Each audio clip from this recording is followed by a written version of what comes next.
မတို့စနှစ်တော့မင်းတမယစာဖတ်တာကတော့တအားပဲအာအဆင်ပြေတယ်လေဖတ်နိုင်တယ်နော်တအားဖတ်နိုင်တယ်တော်တော်ကောင်းတယ်လုံးဝလုံးဝအရန်ကြွအောင်ဖတ်နိုင်အရန်အဆင်ပြေအဲ့ဒါသမီးဖတ်နိုင်ရေးတာတခုရယ်စာလုံးပေါင်းတွေပါညာပေါ့နော်အဲ့လိုမျိုးလေးပဲနောက်ပြီးတော့အဓိပ္ပာယ်တို့ဘာတို့ကတော့လေဒါကတော့ကိုကမသိတဲ့ဟာတွေကရှိတာပေါ့နော်ရှိတာပေါ့ဟုတ်ဒါပေမဲ့အဲ့လိုမျိုးအိမ်မမြန်မာလိုပဲပြောကြရမလားဟုတ်ဟုတ်ပါอืมကုံနားလဲတယ်ဟုတ်တယ်ဟုတ်ကုံနားလဲကုံနားလဲဆိုတော့ကောင်းအာမင်းခန့်ရောက်ပါပြီသူ့ရဲ့ငှက်ကလေးတောင်မရှိတော့ငှက်ပစ္စည်းကလေးတောင်ဟယ်လိုမင်္ဂလာပါ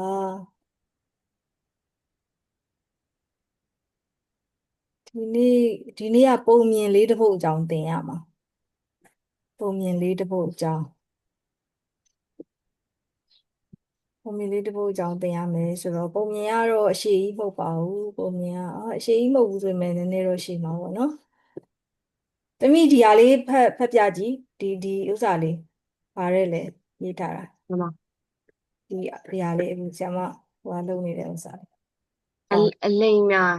အလိမ်မှာပုံမြင်များအဲအလိမ္မာပုံမြင်များတဲ့ဒါပုံမြင်လေးတွေပြောတယ်ဆိုတာပုံမြင်လေးကနေပြီးတော့မှကြည့်တယ်မို့လားမော်ရယ်ကဘလို့ဘာညာပေါ့ဒီပုံမြင်လေးကတော့ဒီပုံမြင်လေးကကြည့်ပြီးတော့ဘလို့သင်ခန်းစာယူရမယ်တကယ်ချင်းတွေဘလို့ချစ်ချစ်ခင်ခင်နေရမယ်ကြည့်သူကိုဘလို့လေးစားရမယ်ဘာညာပေါ့အဲ့လိုမျိုးလေးတွေအလိမ္မာပေါ့အလိမ္မာဆိုတာကအဲဒါလိမ္မာရေးချရှိတယ်ဆိုတာကောင်းအောင်ဘလို့နေထိုင်ရမယ်ပေါ့နော်ဒီအိမ်မှာဘယ်လိုနေထိုင်ရမယ်ကျောင်းမှာဘယ်လိုနေထိုင်ရမယ်သူများတွေနဲ့ဆက်ဆံရင်ဘယ်လိုနေထိုင်ရမလဲပြီးတော့အဲ့လိုမျိုးလေးတွေလိမ္မာယဉ်ကျေးအောင်လို့သင်ပေးတဲ့ပုံမြင်တွေအများကြီးရှိတာပေါ့နော်ဒါယဉ်ကျေးမှုမှာ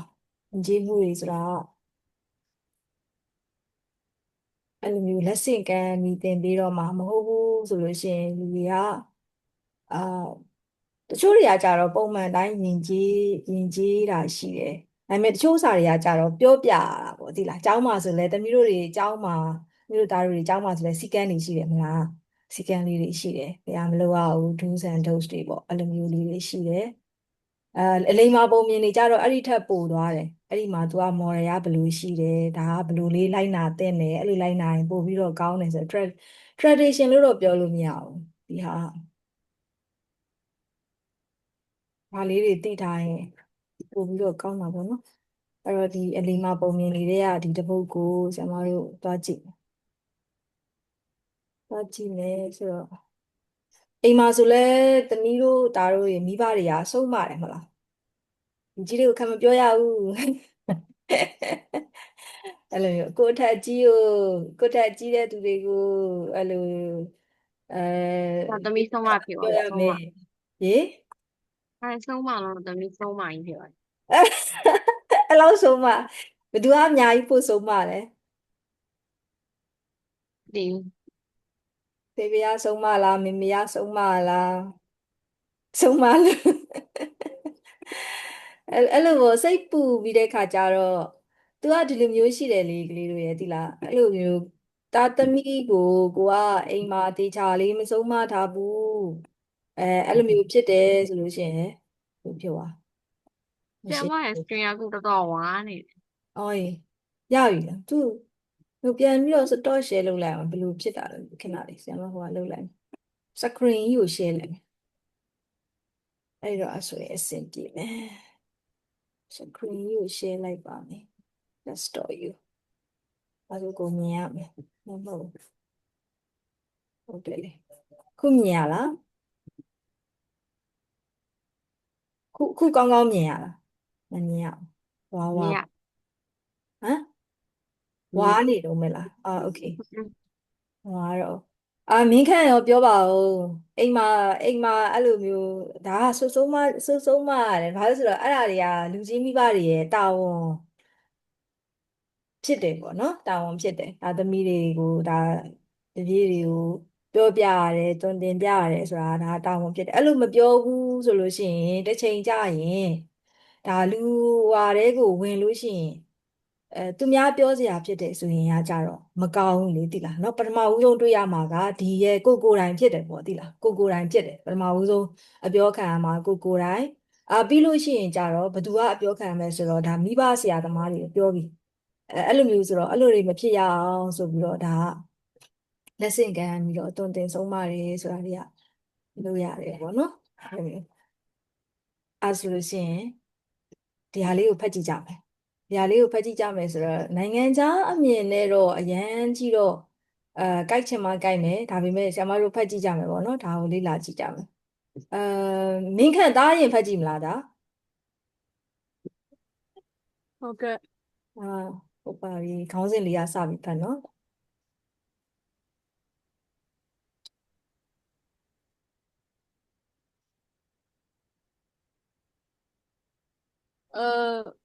ဆရာဆရာကပြန်အောင်ခေါလူရတယ်ထွက်တာထွက်ကြလူည့်လူစုပို့อืมပို့ပြီး ဟုတ်တယ်ဒီမှာပုံလေးပြရတယ်ဘယင်ကြီးရှိတယ်ဒါကြီးကမူးမတ်ပေါ့ဒါကဒီလူလင်လေးရှိတယ်ဒီမှာဒါကြီးကဘာကြီးလဲသိလားလမ်းတွေကလည်းရှိ Okay stop ဒါကလှန်ပေါ့နော်လှန်ကဒီမှာပါဇက်ထဲကိုသူကဝင်လာတော့ဒီမှာအာကောင်ရှိတယ်လေအာကောင်ရှိတယ်အာကောင်ကိုစူးတော့မလို့ပေါ့နော်ဝင်လာတဲ့ဟာပုံတရုပ်ပေါ်လာတာအဲ့တော့ဘာလို့ဒီလိုမျိုးဖြစ်တာလဲဆိုတာကိုလေ့လာကြည့်ကြမယ်โอเคပထမတစ်ပိုက်ကိုဖတ်နော်ဒါနည်းနည်းတော့စာများတယ်ဖြည်းဖြည်းချင်းဖတ်ရတယ်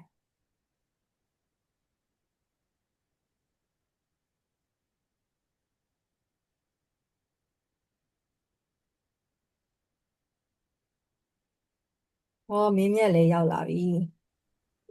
ဆရာမမင်္ဂလာပါရှင်ဒီနေ့ဆရာမလေးမြင်လေးတင်ရမှာဟုတ်မြင်လေးတစ်ပုဒ်ကြောင်းโอเคဒါမင်းခန့်စပြီးတော့ဖတ်နော်မင်းခန့်ပြီးရင်ဝင်းဝါဖတ်မယ်ဝင်းဝါပြီးရင်မြင်းမြတ်ဖတ်မယ်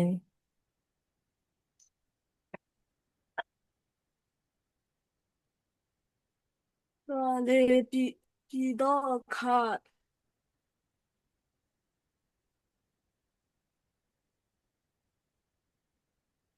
ဟောနည်းနည်းစက်နဲ့အသုံးလူပါကတွတ်လူလေအာလူလေလူလေ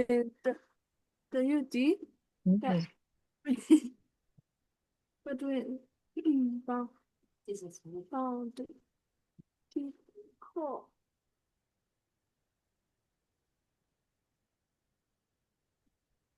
ခေါ်ငါငါ့ကိုမြောက်ရဲ့ကစားနေတော့ပြိုပြိုတကောင်ကိုမွေမွေလေ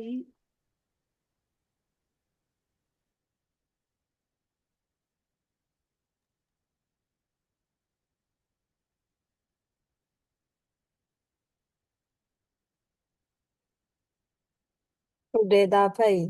ရင်ဗျိုင်းတစ်ကောင်သားဗျိုင်း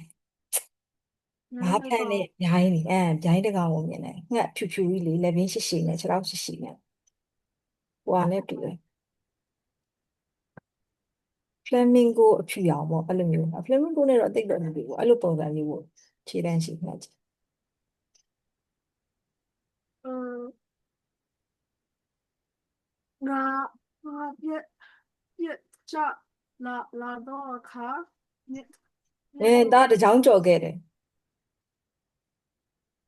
ကိုဗျိုင်းဒီဟိုပြန်ပြီးငါကိုကကတင်တော့ဘုံစီမြစ်မြစ်ဘူတီကျင်ကျင်ဖဲယူကအမတဲ့အတဲ့တို့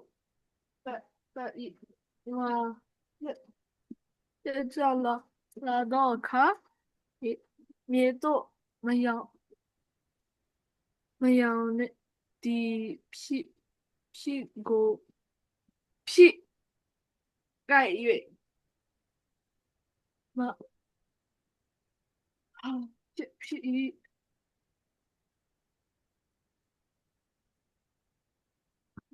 ကိုက်၍မလုပ်တယ်လေကိုက်ပြီးတော့နှုတ်သီးဖြစ်ကိုက်၍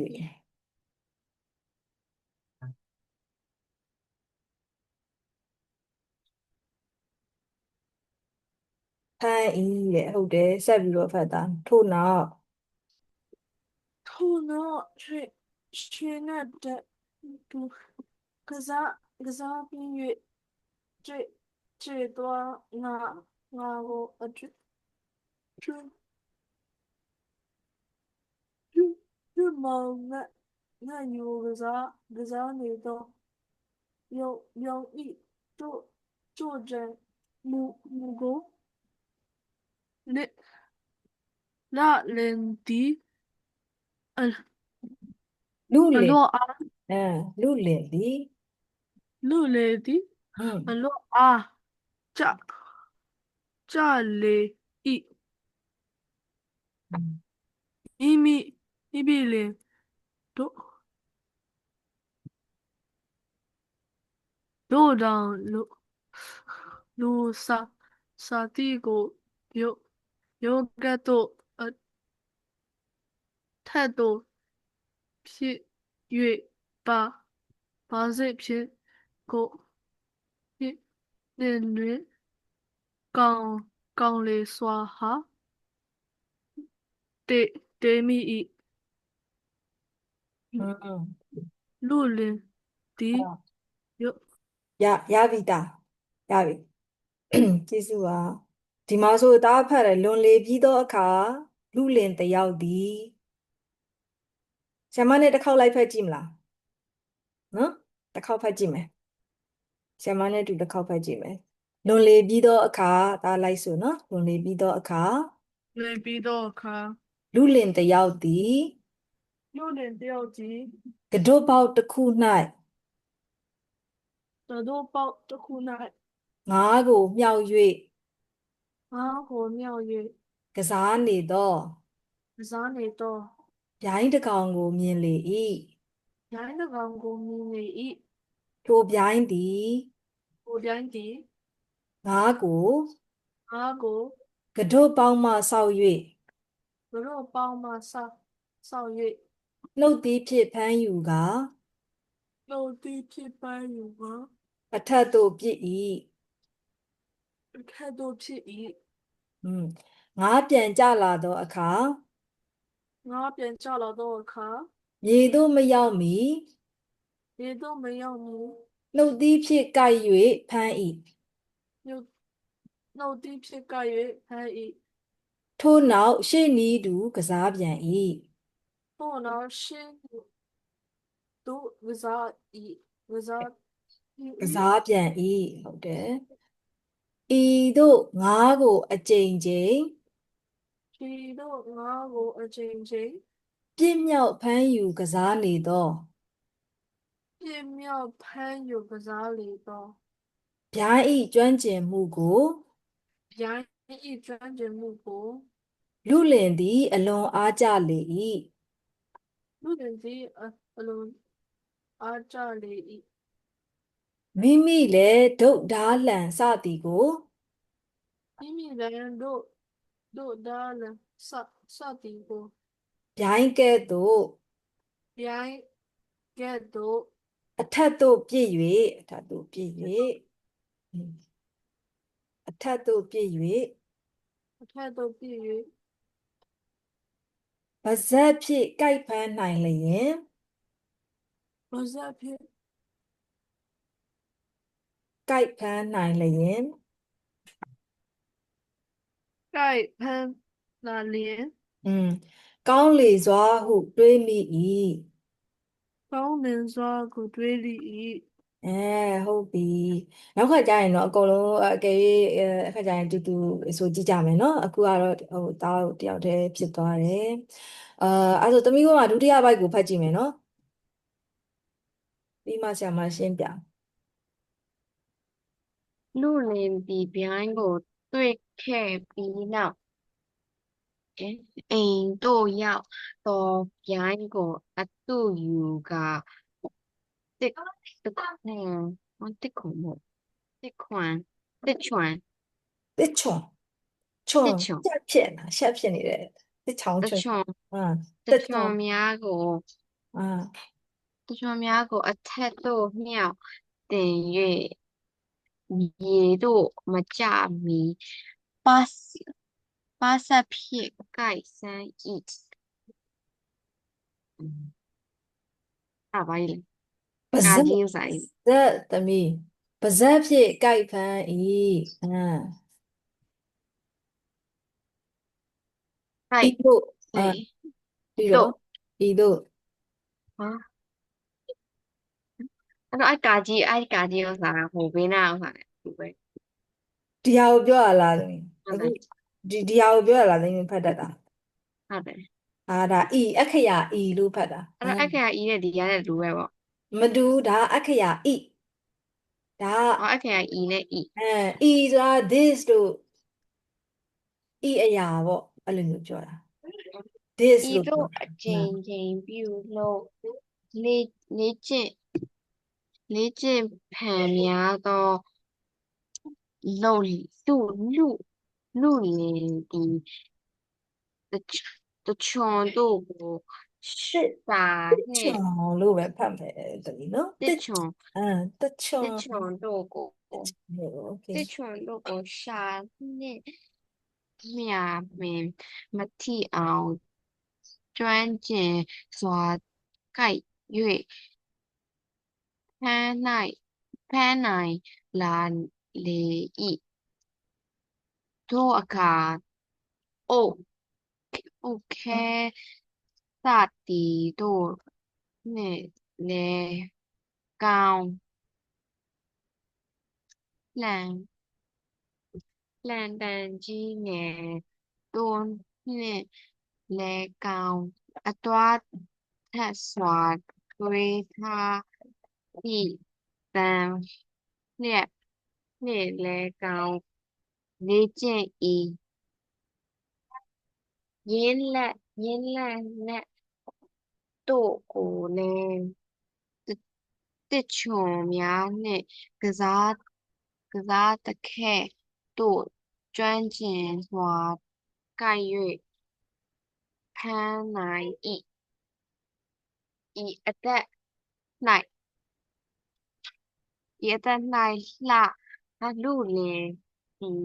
ပြိုင်ဘက်ကင်းသူဖြစ်လာ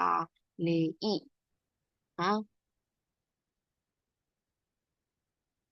ပြိုင်ဘက်ကင်းကဘာကြီးလဲ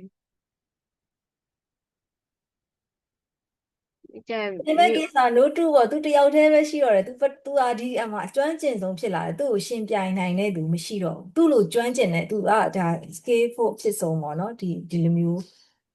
ကိစ္စပေါ့အဲ့လိုမျိုးအပေါ်ကိုပြစ်မြောက်လိုက်ပြီးတော့ပြန်ဖမ်းတဲ့ကိစ္စပေါ့နော်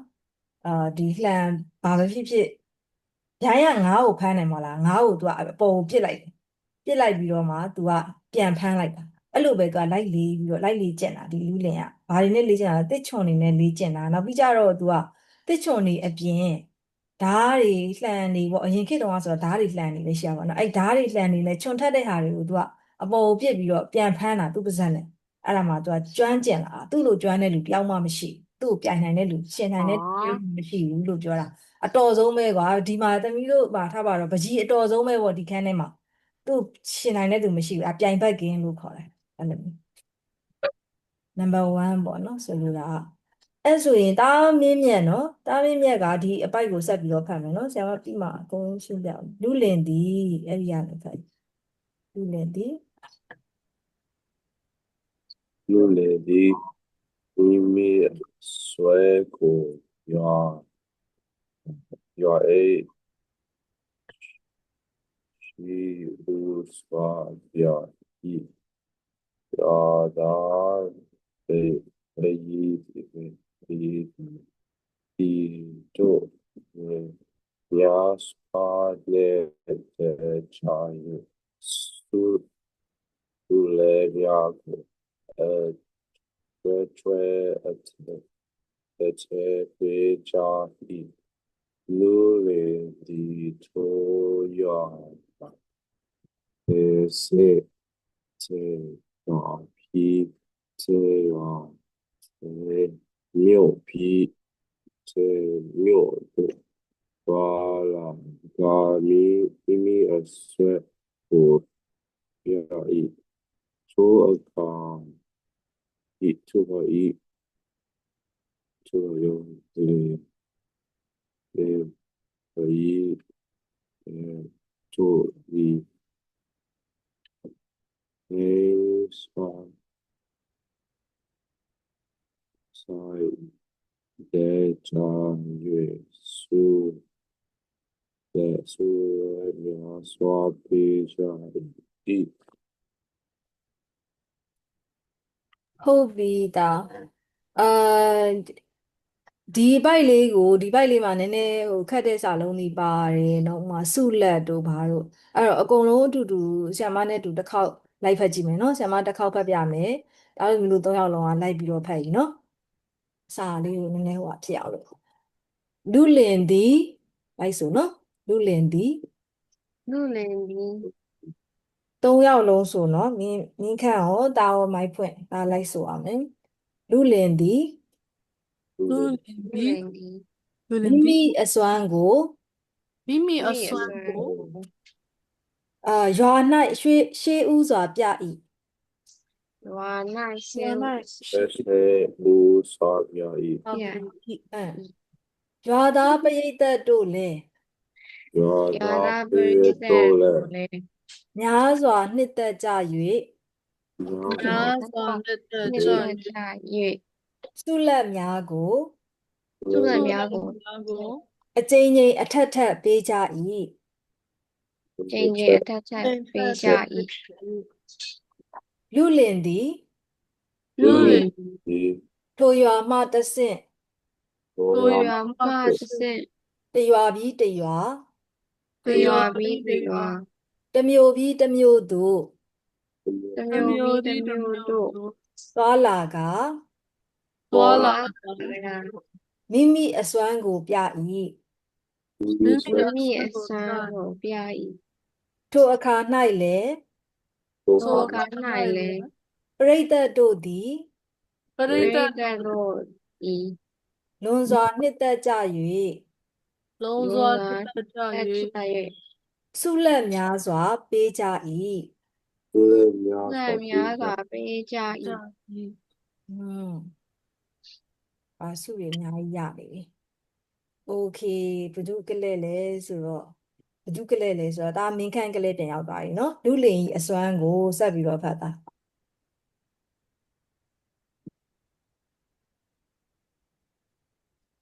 ညမမမကြောက်နဲ့ဖတ်တာဖတ်လူလင်ကြီးအစွမ်းကို လူလင်အစွမ်းကို 那个မြင်ကြီးကြတော့ อืม လာလင်ကိုခောက်၍ အလင်မဟုတ်တာလူလင်လူလင်လူလင်ရှေ့ကလူလင်နဲ့ဒီလူလင်နဲ့အတူတူပဲလေတာလူလင်ကြီးအစွမ်းကိုမင်းကြီးကြားတော့တဲ့လူလင်ကိုခေါ်၍โอเคလူလင်ဆိုတာကဒီကောင်ကလေးယောက်ျားလေးပေါ့အမျိုးသားလေးကိုပြောနေတာဒီလူငယ်လေးပေါ့အဲ့လိုမျိုးအများကြီးပြောလူငယ်လေးကိုပြောတာဟုတ်ပြီဆက်ပြီးဖတ်နော်ဒါလူလင်ကိုခေါ်၍မလုပ်တယ်လေ 都得有 လူ 可 လင် 以， ကိုခေါ်၍ โอเคတာမင်းမြက်ကအခုကမင်းခန့်ဖတ်ရင်နော်တယောက်တည်းမင်းမြက်ကပြီးကြမှာထပ်ပြီးတော့ဖတ်မယ်နော်တယောက်ချင်းစီအရင်ဖတ်ပြန်ဖတ်တဲ့ကလေးပြန်ရောက်သွားပြီ မြင်ပြင် อืม ပြင်ကစားစေ၏ ဟုတ်ပြီ လာလူလင်သည် อืม မိမိအစွမ်းကိုပြ၏မင်းကြီးနှင့်တီအာရတော့မူသူ၍ကျင်းငွေ对说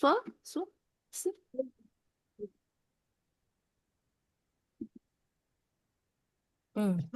ငွေကြေးဥစ္စာ 云居欧萨 อืม 萨拉မြမြစွာခီမြတ်တို့မူ၏လူလူအားလျင်မေးရင်မကြာခဏကစားပြစေ၏နော်တွေမင်းချင်းနှင့်လူလင်းတက်သည်တို့ဖြစ်ခီမီရီနှင့်လာကြ၏ အေးအဲ့ဒါဆိုရင်ဟွာဝင်းဟွာတမိဆက်ပြီးတော့ဖတ်မယ်ဒီထိပဲဖတ်မယ်ဒီထိအခုဆရာမတားလိုက်တဲ့အထိဒီနေရာကနေတနေ့တွင်ကနေဒီထိဖတ် တနေ့အတွင်းမင်းကြီးကအမောင်လူလင်ဤအသက်ပညာကိုအဘယ်ဆရာထံတွင်လေ့လာစီးပူးခဲ့သနည်းသင်ဤဆရာကအဘယ်သူနည်းဟုတ်ဟုမေး၏ထိုအခါလူလင်သည်ငါဤဆရာသည်ဗျိုင်းဖြစ်ပါသည်ဟုတ်လျှောက်တင်မိပါကငါသည်တိရစ္ဆာန်ဗျိုင်းတိရစ္ဆာန်ဗျိုင်းတပိဖြစ်၏ဟူ၍အထင်အမြင်သေးသန်ရာ၏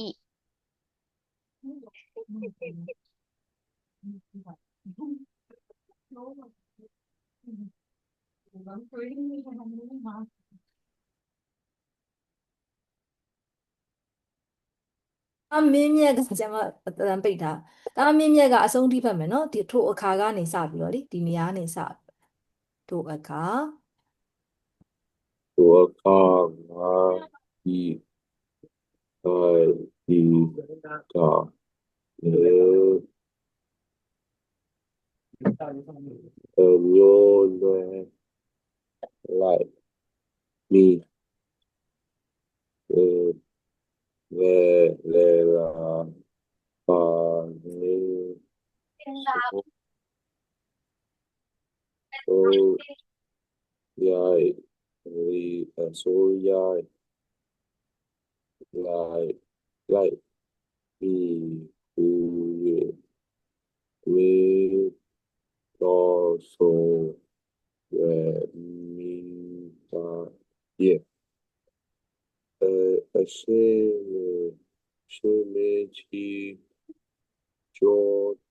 တော်မျိုးဤစမမိုဤဆရာမရှိပါဘူး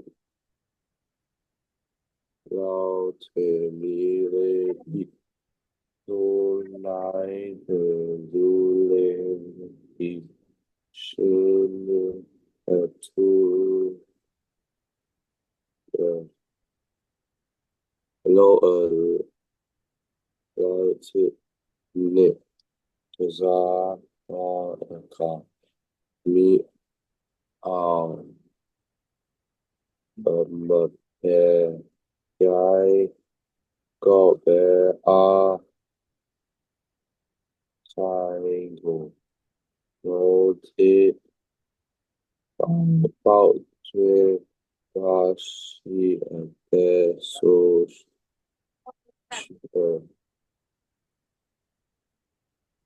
ိရတဲ့ဤ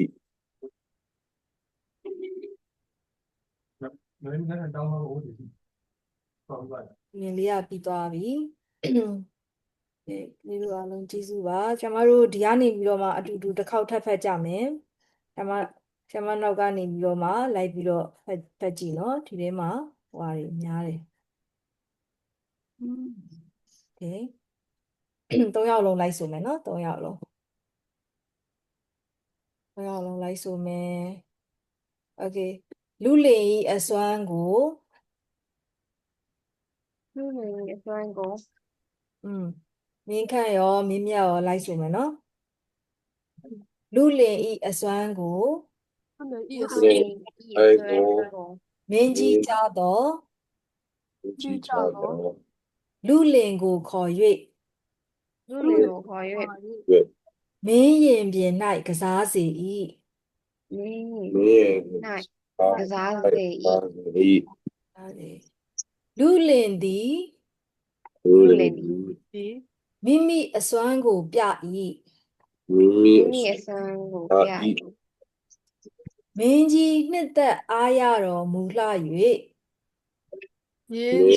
ဒီ သအားရ အားရမြတ်လို့၍ မြတ် နည်းနည်းရှေ့သွားမင်းကြီးနှစ်သက်အားရတော်မူလှ၍ပြန်ဖတ်ကြည့်နော်မင်းကြီး မြေကြီးတဲ့အားရတော်မူ၍ လှ၍ okay ကျင်းငွေဥစ္စာ ပြင်းငွေဥစ္စာ ဥစ္စာ စုလက်များစွာ လက်များစွာ ကြီးမြင့်တော်မူ၏ ချင်းမြတ် ပါမှု လူလင်အားလဲ လူလည်းအားလည်း မင်းရင်ပြင်၌ 没 ပြင်းနှံ မကြာခဏ ကြောင်းသ မ မား ကြမခဏ ကဏလိုက်ဆိုနော်ဒါတော့လိုက်ဆိုကစားပြစေ၏ က စား စား ပြ ပြစီ၏ နောင်တွင် နောင်တွင် မင်းကြီးနှင့်လူလင်တို့သည် လူကြီး မင်း တဲ့ ကြီးနှင့်လူ လူလင်တို့သည်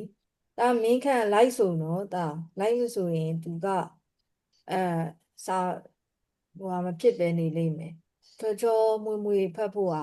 သူကစာ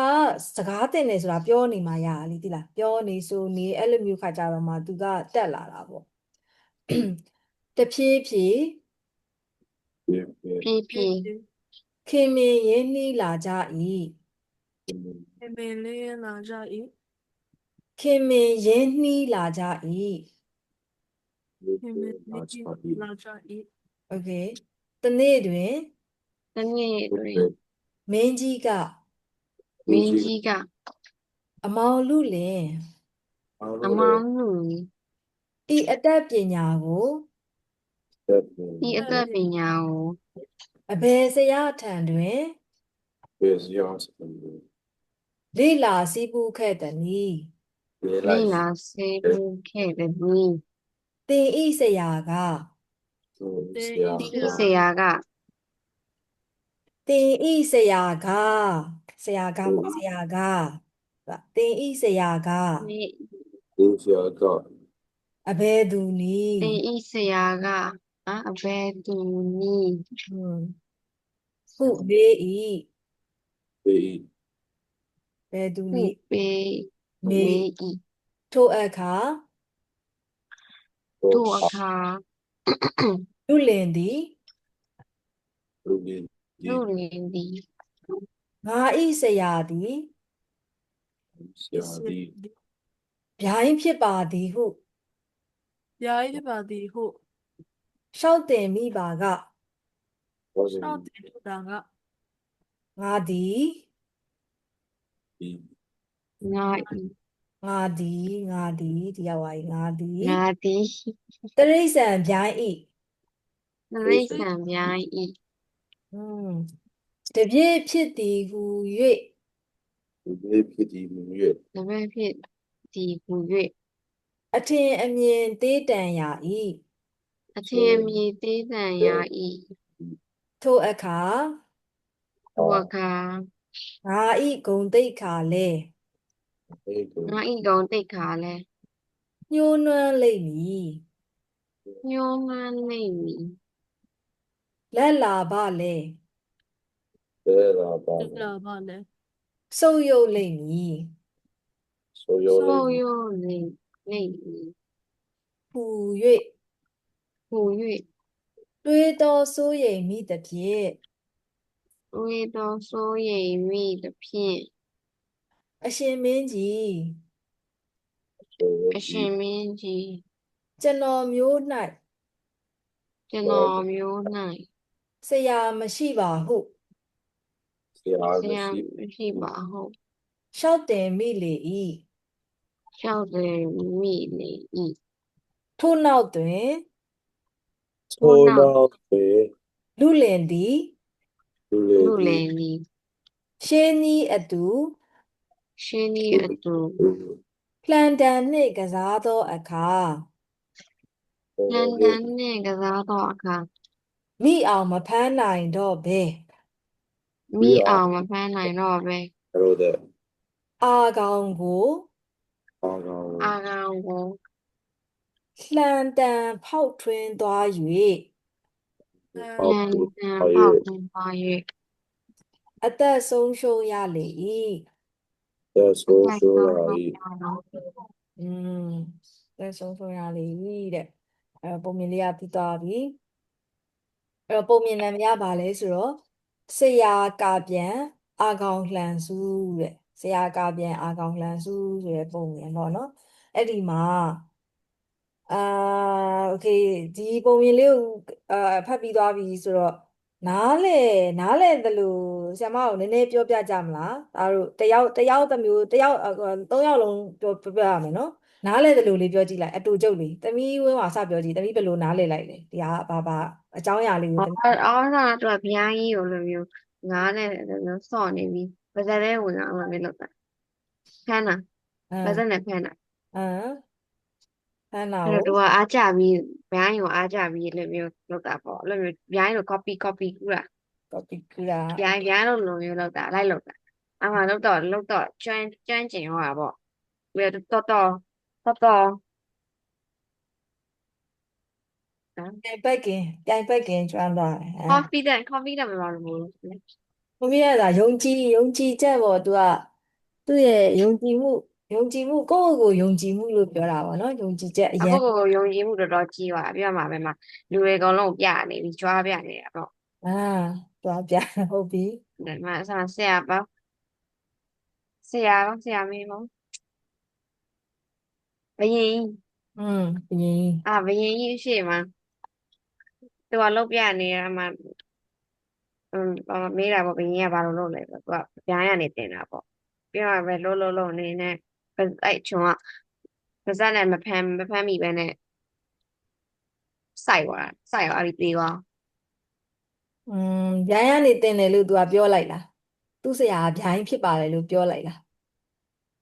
အဲ့သူဆရာတရိษံယုံဗျာရပါတဲ့ တရိษံရုံဗျိုင်းရပါโอเค တရိษံဗျာရပါ ဗျိုင်းပါလို့သူကပြောလိုက်တယ်လို့သမီးနားလည်လိုက်တာပေါ့ ဟုတ် โอเคဒီကျေးဇူးပါကဲအခုအစဉ်တိုင်း join လာတဲ့လူတွေအစဉ်တိုင်းမေးရမှာပေါ့နော်အဲ့တော့မင်းခန့်တားရောဘယ်လိုနားလည်လိုက်လဲပြောပြပါတူလေးပြောပြ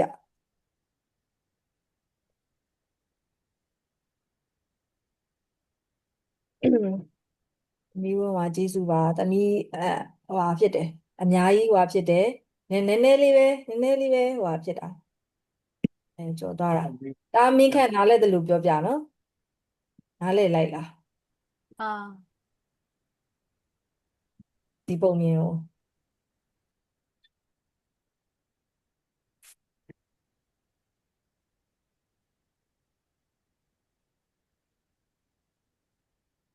ဒါမို့တားနားလဲတဲ့အပိုင်းလေးပဲပြောလိုက်ရတယ်ဘာအကြောင်းလေးဖြစ်မယ်ပေါ့ဘယ်လိုလေး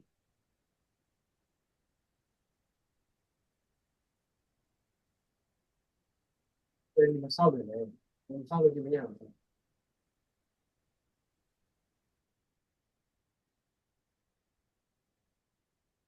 ဒါပြောမလား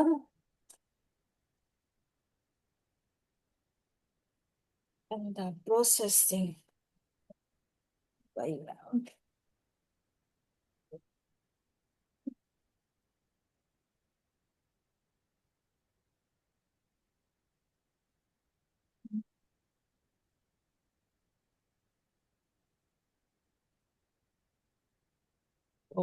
ကဲဒါမပြောသေးရင်ဒါမင်းမြတ်ရောပြောမလားဒါနားလဲဒီလိုလေးပြောပြမလား 好吧，如果呃呃，加油队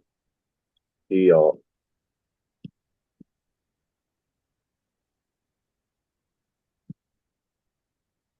边有去的哪里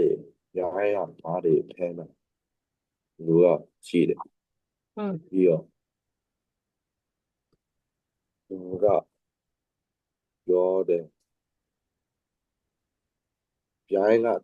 多的也有如果哈呢 practice 做的比较 practice 都比较如果skill 个考下的，考下没有如果呃。ပြီးတော့သူကဘီရင်ကိုထားပြီးတော့အဲ့တော့ပြပြီးတော့ဘီရင်ကအဲ့ဒါအဲအဲ့ဒါဘီရင်ကကြိုက်လို့ပြီးတော့သူ့သူ့ဓမ္မအဲ့ဒါရတယ်ပြောတယ်ပြီးတော့ဒီလူက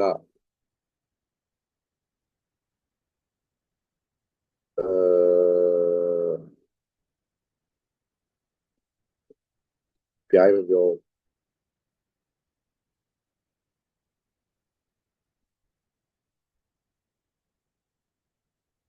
တာ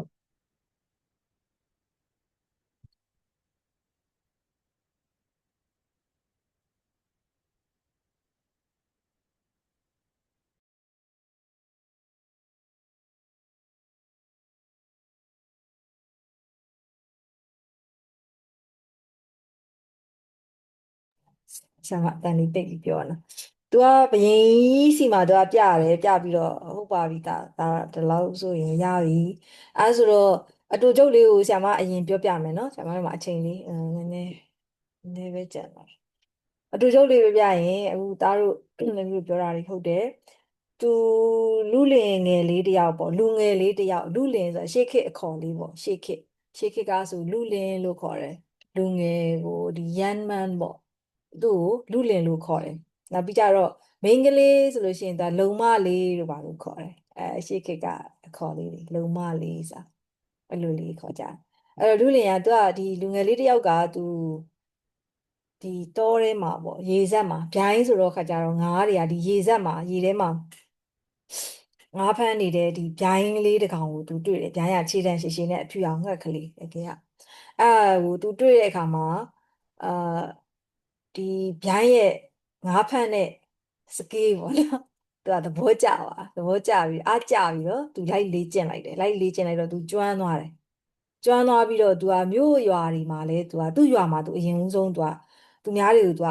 ပြတာပေါ့နော်သူဒီလိုလုပ်နိုင်တယ်ဆိုတာကိုပြတော့ရွာလူတွေကသဘောကျတဲ့အခါမှာသူကအဲ့လိုမျိုးသူ့ဟိုပွဲကြည့်တယ်လို့ပေါ့ပွဲကြည့်တယ်လို့မျိုးဟွာတွေပေးကြဒီမျိုးစုချကြတာပေါ့စုချကြတယ်ဆိုတခါသူကရွာကနေမှတစင်သူ့ရဲ့တရွာပြီးတရွာနောက်ကျတော့တစ်မျိုးပြီးတစ်မျိုးအဲ့လိုလှည့်လည်ပြီးတော့မှသူကလိုက်ပြီးတော့ဒီစကေးကိုပြရင်လည်းသူကဘယင်ကြီးရဲ့နားကိုပေါက်ကြားသွားတယ်အရင်ခေတ်ကဘယင်တွေအုပ်ချုပ်တဲ့ခေတ်ဆိုတော့လေအခုခေတ်မှာလည်းဘယင်တွေကရှိပါသေးတယ်ဒါပေမဲ့အရင်တော့ကတော့ဘယင်တွေပိုများတာပေါ့နော်တိုင်းပြည်ကအဲ့ဆိုဘယင်ကြီးရဲ့နားကိုပေါက်ကြားသားတယ်ဆိုတာနာမည်ကြီးတာပေါ့ဒီလူလင်ကအရန်တော်တယ်ဆိုရင်နာမည်ကြီးပြီးတော့ဒီလိုစကေးမျိုးရှိတယ်ပေါ့သူ့မှာအဲ့လိုကျွမ်းကျင်တဲ့ဒီလှန်တံကိုပစ်ပြီးတော့ဖမ်းတာပါဇက်နဲ့ဖမ်းတာလိုရိုးလက်နဲ့ဖမ်းတာငါလူတွေကလက်နဲ့ဖမ်းဖို့တော့တိတ်မလွယ်ဘူးလေအပေါ်မြှောက်လိုက်တဲ့ပစ္စည်းတစ်ခုကိုတေချာပေါက်မိအောင်ဖမ်းဖို့ဆိုတာပါဇက်နဲ့ဖမ်းတာကြောင့်ပိုတော့ခက်ခဲတာပေါ့သူကအဲ့လိုလုပ်နိုင်တယ်ဒါပေမဲ့သူဖမ်းတဲ့ຢာကလည်းဟိုလိုမျိုးအရာမျိုးမဟုတ်ဘူးအန္တရာယ်ရှိတဲ့ဒီလိုအသွားချွန်ထက်တဲ့ဒီလှန်တံကိုတော့သူပါဇက်နဲ့ ဖမ်းနိုင်တယ်ဆိုတော့ဒါကနည်းနည်းနော် skill မဟုတ်ဘူးပေါ့ကျွမ်းကျင်မှုကြီးမဟုတ်ဘူးအဲဒါကြောင့်မလို့သူ့ရဲ့ကျွမ်းကျင်မှုကဘယင်ကြီးရဲ့နားအထိပေါက်ကြားသွားတယ်ပေါက်ကြားသွားပြီးတော့ဘယင်ကြီးကသူ့ကိုနန်းတော်ကိုခေါ်လိုက်တယ်သူ့ရဲ့ palace ပေါ့နော်နန်းတော်ကိုခေါ်ပြီးတော့ဒါပြခိုင်းတယ်ပြခိုင်းတဲ့အခါမှာဘာဖြစ်လာလဲဆိုတော့သဘောကျတယ်သဘောကျတော့ဒီနန်းရင်ပြင်မှာလည်းမင်းကြီးကစုတော်လက်တော်တွေချီးမြှင့်သူကမကြာခဏဆိုသလိုဒီရဲ့အဲ့ဒီလိုလှန်တန်ကိုဖမ်းတဲ့ဥစ္စာကိုပြခိုင်းတော့ဘယင်ကြီးနဲ့သူနဲ့ကကြာတော့ရင်းနှီးလာတယ်ရင်းနှီးလာပြီးတဲ့အခါကျတော့ဘယင်ကြီးကတနေ့ကျတော့မေးတာပေါ့နော်ဒီလူလင်ကိုမေးတယ်မင်းဒီလိုအတတ်ပညာကိုဒီလိုမျိုးကျွမ်းကျင်အောင်ဒီလိုအတတ်ပညာကိုဘယ်သူရှိကနေလေ့လာခဲ့တာလဲလို့မေးတာမေးလိုက်တဲ့အခါကျတော့အဲ့ဒီမှာလူလင်ကဘာကိုသူကစဉ်းစားလဲဆိုတော့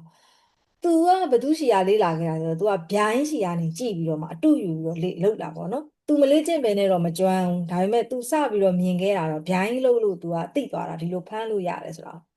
ဗျိုင်းရှိရနေမြင်ခဲ့ရတာပေါ့ဗျိုင်းကသူ့ရဲ့ပြောရရင်ဓာတ်ရိုက်ဆရာတော့မဟုတ်ဘူးဗျိုင်းရှိရနေ तू လေ့လာခဲ့ပါတယ်လို့ပြောရမှာကို तू ကရှက်တယ်အဲဆိုငါကတလိษံတကောင်စီကနေလေ့လာခဲ့တာပေါ့နော်ဆိုတဲ့ခါကျတော့အဲ့လိုတာပြောလိုက်ရင်ဘီရင်ကငါ့ကိုအထင်သေးသွားမလားပေါ့ impression down သွားမလားပေါ့အဲ့လိုမျိုးထင်ပြီးတော့သူကမပြောချင်ဘူးမပြောချင်တဲ့ခါကျတော့အဲ့လိုမျိုးသူ့အထင်မြင်သေးမှအပြင်ပေါ့သူ့ကိုဒီလိုမျိုးဒီရဲ့သူ့ရဲ့ဒီပညာကိုတလိษံတကောင်ရှာတင်ပြီးတော့ဟိုဟာဖြစ်နေတာပဲဆိုပြီးတော့အထင်သေးပြီးတော့စုတွေလက်တွေပေါ့စုတွေလက်တွေဆိုပတ်စံလေးငွေကြေးတွေပေါ့နော်အဲ့ဒါတွေမချင်းမြင့်တော့မှဘူးသူကကြောက်တယ်ကြောက်ပြီးတော့အဲ့လိုမချင်းချင်းမှကြောက်တာကတပိုင်းပြီးတော့သူ့ကိုအထင်သေးသွားမှကိုလည်းကြောက်တာတပိုင်းဘာဖြစ်လို့လဲဆိုတော့သူ့ရဲ့ဆရာကဒီအဟိတ်တရိษံဖြစ်နေတယ်ဂျိုင်းတကောင်ပေါ့နော်ကိုယ့်ထက်နှိပ်ကြတယ်လို့သူတို့ဒါဟိုဟာပေါ့လူတယောက်မှုပဲနဲ့ဂျိုင်းတကောင်ဖြစ်နေတဲ့အတွက်ကြောင့်သူက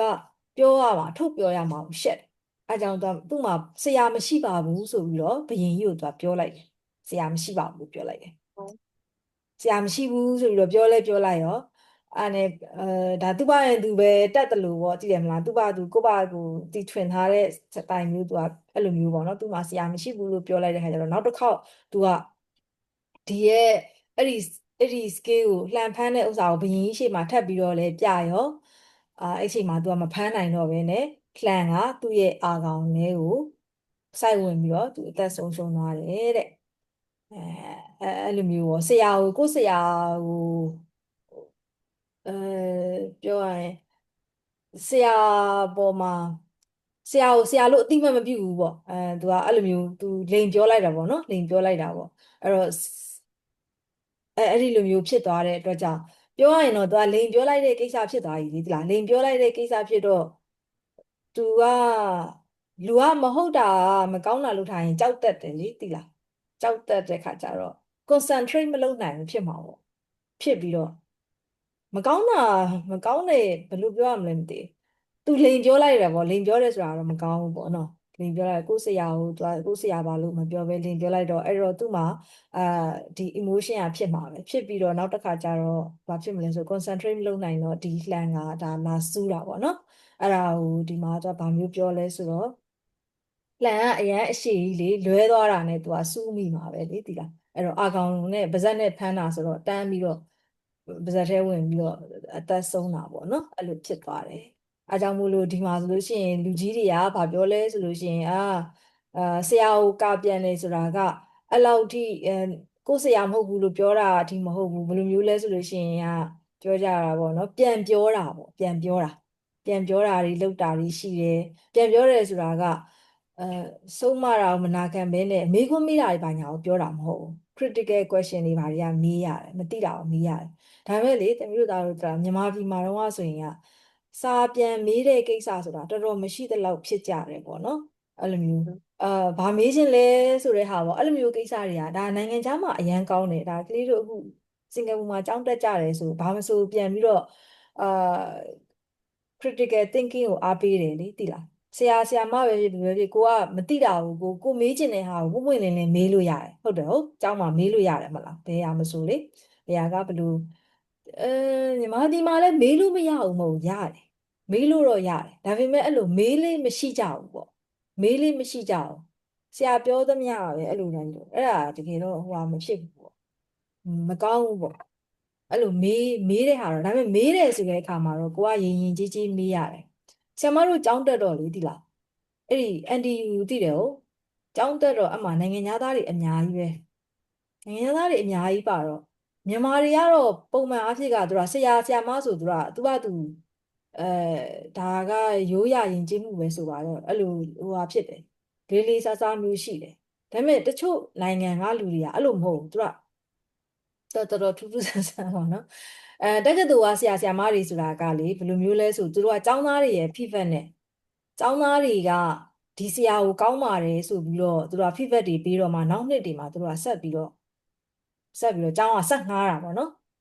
ဆက်ငှားတာရှိတယ်အဲ့လိုမျိုးပေါ့ဒါဆရာအရန်ဟိုဝါရင်ဆရာတွေဆိုရင်တော့သူတို့ကတော့အဲ့လိုမဟုတ်တော့ permanent သူတို့ကိုခံထားတာပေါ့ဒါပေမဲ့အခုမှဆရာတက်သစ္စာဆိုရင်ကျောင်းသားတွေရဲ့ feedback ကလည်းအရေးကြီးတယ်ပြီးတော့ဆရာတက်သစ္စာမျိုးပါမျိုးဆိုရင်ကျောင်းသားတွေကအဲ့လိုပညာစမ်းတာတွေကလည်းအများကြီးပဲပညာစမ်းတာတည်ပြီးသား question တွေကိုမေးတာပေါ့နော်ဆရာကိုသိချင်လို့မေးတာမဟုတ်ဘူးပညာစမ်းတဲ့အနေနဲ့မေးတယ်ပြီးလို့ရှိရင်လည်းသူတို့ကတော်တော်လေးကိုမချေမငံဆိုတာကောင်းကောင်းမဟုတ်ဘူးပေါ့နော်နည်းနည်းလေး respect မရှိဘူးပေါ့အဲ့လိုမျိုးပုံစံမျိုးအထိလောက်ထိရောက်တယ်နည်းနည်းဆိုးတယ်ဆရာမတို့တွေ့ရတာအကြောင်းပါပေါ့အဲ့ဒီမျိုးကြတော့တော့မြန်မာရဲ့အတိုင်းဝိုင်းနဲ့ကြတော့မြန်မာယဉ်ကျေးမှုနဲ့ကြတော့တော်တော်လေးအဆင်မပြေဘူးပေါ့နော်အရန်ကြီးကိုဒီလေးစားနေရမယ်အဲ့လိုတော့မဟုတ်ဘူးဒါပေမဲ့ तू က respect တော့ရှိရတယ်ပေါ့နော်ဒါကိုယ့်ရဲ့မိဘဆရာသမားအသက်ဂုဏ်မှာကြီးတဲ့သူဆိုရင်အဲ့လိုမျိုးဒါrespect ထားပြီးဆက်ဆံရတယ်ဆိုတာမျိုးရှိတယ်ပေါ့โอเคဒီမှာကအဲ့ဒီမျိုးကိုယ့်ဆရာကို तू ကအတိမတ်မပြုတ်တဲ့ဟာဖြစ်ပြီးတော့အလိန်ပြောလိုက်တဲ့အတွက် तू ကဒီလိုမျိုးဖြစ်သွားတယ်ဆိုတဲ့ဟာကိုပြောတာဒီပုံမြင်မှာအဲ့တော့ဆရာဆိုတဲ့ဥစ္စာမှာဆရာဆိုတာကကိုယ့်ကိုဓာတ်ရိုက်သင်ပေးနေတဲ့ကျောင်းကဆရာအဲ့လိုမျိုးကလည်းဒါကဆရာပေါ့နော်တချို့ဟာတွေကကွာဆရာကိုရွေးချယ်ခွင့်မရှိဘူးဒါကျောင်းမှာဒီဆရာရှိရဆိုဒီဆရာနဲ့ကိုသင်အောင်မယ်ဒီဆရာကောင်းတာလဲကောင်းမယ်မကောင်းတာလဲရှိခြင်းရှိမယ်သူ့ရဲ့ personality ကမသိဘူးပေါ့နော်ဒါပေမဲ့ तू ကဆရာဖြစ်တဲ့အတွက်ကိုကအကြောင်းသင်ခန်းစာအကြောင်းမှာတော့ तू ကဟိုဟာပဲသူ့ကို respect ပေးတဲ့ဟာတခုကတော့ပေးရမယ်ပေါ့အပြင်မှာပုံစံတစ်မျိုး तू စိုးနေတယ်ဆိုရင်တော့အဲ့လိုမျိုးဒါကသပိုင်းပေါ့လေထားပါတော့ဒီလိုမျိုးကိုယ့်ရဲ့တင်ဆရာဆိုတာရှိတယ်အဲ့လိုကျောင်းမှာတင်တဲ့ဆရာတွေကတင်ဆရာလို့ခေါ်တယ်ပြီးရင်မြင်ဆရာဆိုတာလည်းရှိတယ်မြင်ဆရာဆိုတာကဓာတ်ရိုက်တင်ပေးတာမဟုတ်ဘူးဓာတ်ရိုက်တင်ပေးတာမဟုတ်ဘူးဓာတ်ရိုက်တင်ပေးတာမဟုတ်ဘူးမယ်ဒီဗျိုင်းကဆိုလို့ရှိရင်ဒီလူလင်အတွက်ဆိုမြင်ဆရာ तू ကမြင်တာဗျိုင်းကသူ့ကိုလာတင်ပေးတာမဟုတ်ဘူးဒီလိုလုပ်ရတင်ပေးတာမဟုတ်ဘူးမြင်ဆရာဆိုတာ तू ကဒီဗျိုင်းလောက်တာကိုမြင်ပြီးတော့ तू လိုက်လုပ်တတ်တာအဲ့ဒါမြင်ဆရာလို့ခေါ်တယ်ပေါ့နော်မြင်ဆရာပြီးရင်ကြားဆရာဆိုတာရှိသေးတယ်ကြားဆိုတာဟိုတိုက်ကားကိုပြောတာမဟုတ်ကြား hearing နားနဲ့ကြားတာပေါ့နားနဲ့ကြားတာဆိုတာတချို့ဥစ္စာတွေကကျတော့အတန်နဲ့ပဲကြားရမြင်လည်းမမြင်ရဘူးအာအဲ့လိုမျိုးအကြားနဲ့တင်ပဲသူကကိုကဒီအတတ်ပညာတွေကိုစီမှာဟိုကိုလေ့လာလို့ရတဲ့ဥစ္စာတွေရှိတာပေါ့အဲ့ကြောင့်ဆရာကအမျိုးမျိုးရှိတယ်သင်ဆရာမြင်ဆရာကြားဆရာပေါ့နော်အဲ့လိုတွေရှိတာပေါ့ဟိုစာအုပ်ဖတ်ပြီးတော့သိတယ်ဆိုလဲဒီစာအုပ်ကိုရေးတဲ့သူပေါ့နော်ကိုကစာအုပ်တစ်အုပ်ကိုဖတ်မိတယ်အဲ့ဒီကအတတ်ပညာတွေလေ့လာရတယ်အဲ့လိုမျိုးဆိုလို့ရှိရင်ဒါဆိုရင်မြင်စရာထဲမှာပါသွားတာပေါ့သိလားအဲ့ဒါသူတို့တွေကလည်းကိုယ်ကိုဓာတ်ရိုက်မဟုတ်ပေမဲ့လူတွေမှာဒီလိုမျိုးရှိကြတယ်ပေါ့နော်ကိုအတူယူရတယ်အဲ့ဒါဆိုကိုကပြောရရင်ဒီခေတ်မှာဆို credit ပေးတယ်လို့လည်းခေါ်တယ်ဒါဘသူတွေရှိကနေတော့သူကဓာတ်ရိုက်မဟုတ်ပေမဲ့အဲ့လိုမျိုးလေ့လာစီးပူးခဲ့ပါတယ်ဆိုတာမျိုးပြောရတယ်ပေါ့ဒါအတိမတ်ပြုတာတစ်ခုပဲလေသိလားသူများကကိုယ့်ကိုဓာတ်ရိုက်တင်ပေးနေတာတော့မဟုတ်ဘူးဒါပေမဲ့သူတို့စီကနေကိုကပညာတွေရတယ်အခါကျရင်ကိုယ်အနေနဲ့ credit ပေးရတယ်အတိမတ်ပြုရတယ်ဒါဒီဆရာပဲပေါ့ဥပမာဆိုတော့ဒီမှာဆိုဗျိုင်းရသူကကိုယ့်ထက်နှိမ့်ကျနေလို့တိရစ္ဆာန်ဖြစ်လို့သူကမပြောရဲဘူးအသက်ပညာသာလူတွေကနှိမ့်ကျတာကိုယ့်ထက် lower level ပဲဖြစ်နေပါစေပေါ့နော် higher level ဖြစ်နေပါစေသူတို့မှာကိုမသိတဲ့ဥစ္စာတခုကိုကသူတို့စီကနေသင်ယူရတယ်ဆိုရင်ဒါကိုယ့်ရဲ့သူတို့စီကသိခဲ့တာပါဆိုတာကိုသူတပားကမေးလာရင်ပြောနိုင်ရမယ်ပေါ့နော် credit ပေးနိုင်ရမယ်ပေါ့ဒါကအတိမတ်ပြုရာရောက်တယ်ဘယ်လိုပြောမလဲမျိုးသားကောင်းမွန်တဲ့အလေးအထားတစ်ခုလည်းဖြစ်တယ်ပေါ့အဲ့ဒီလိုမျိုးပြောချင်တာအဲကြောင့်ကိုယ့်ရဲ့သင်ဆရာမြင်ဆရာကြားဆရာတွေကိုဘာပြောအဲ့လိုတက်ခဲ့တာဆိုလို့ရှိရင်ကိုက credit ပေးနိုင်ရမယ်ဆိုတဲ့ဥစ္စာလေးကိုပြောတာပေါ့မဟုတ်ဘူးဆိုလို့ရှိရင်ကိုကလိန်လင်ရာကြတယ်လေလူဆိုတာကကိုပိုင်ကိုတီထွင်ပြီးတော့လေကိုပိုင်ဉာဏ်နဲ့တီထွင်ပြီးသိတာတွေလည်းရှိတယ်တချို့ဟာတွေကြတော့လေ သူများရှိရာလမ်းလို့ရတာတွေရှိတာပေါ့နော်အဲ့လိုမျိုးဒီတော့အချိန်လေးကဆရာမတို့ကကြော်သွားပြီနောက်တစ်ပတ်ကြာမှဆက်ပြီးတော့မှစာလုံးပေါင်းတို့ဘာတို့စာလုံးပေါင်းရေးရမယ်ဆရာမအိမ်စာပေးမယ်ဂရုထဲမှာထည့်လိုက်မယ်ပြီလားနော်ဒီထဲမှာစာလုံးပေါင်းရေးစရာလေးတွေရှိတယ်နောက်တစ်ပတ်ကြာမှကျန်တဲ့လေ့ကျင့်ခန်းတွေသူ့မှာအမေးခွန်းလေးတွေဟုတ်တယ်နောက်တစ်ပတ်မှသွားမှရမယ်လေ့ကျင့်ခန်းတွေအများကြီးပဲအဲ့တော့ဒီတစ်ပတ်ကတော့ဒီလောက်ပါပဲအိမ်စာအတွက်စာလုံးပေါင်းပြီးလိုက်မယ်နော်အားလုံးကျေးဇူးပါ 그래서 오케이 봐